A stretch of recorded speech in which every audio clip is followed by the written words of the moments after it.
I get that question, quite often. People always ask me, you're so resilient, you're a go-getter, what fuels you? Why don't you ever give up? And I honestly, my only response to that is I can never give up. When I was born, I was born addicted to crack cocaine, and I came into the world fighting for my life. I came into the world fighting for my life. I was 4 months premature. I was put inside of an incubator, so I had to live, fight for my life for the next 3-4 months. Coming through my mother's womb, I was fighting, the umbilical cord around my neck. So, many people say, wow, maybe you wasn't supposed to be here. But then I counter that and say, if I wasn't supposed to be here, then, I wouldn't be here right now.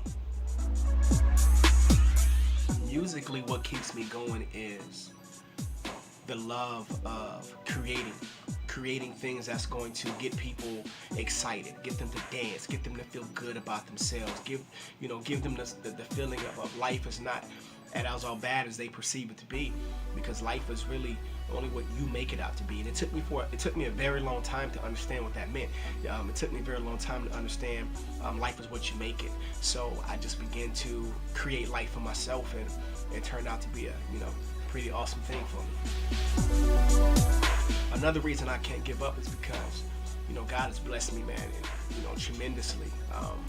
My life has always been good, but it's not always been great. You know what I'm saying? I spent time in prison, as a juvenile and as an adult.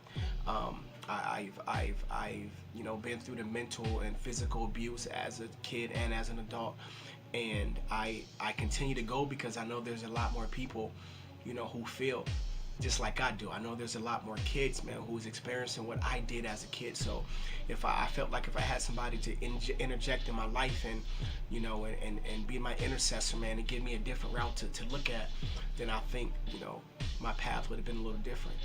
And one of the main reasons why I can't give up is because 2 days before my mom passed, she said, no matter what happens in your life, never give up. And I said, Mom, you act like you're dying or something. And the next day, I got the news, that she passed. And it took me, days and weeks to really conjure that it was a reality. But I got it tattooed on me everywhere. Never give up. And I say to you, never give up, because the day you're looking for might just show up, but you won't receive it because you gave up on it. That's why I never give up.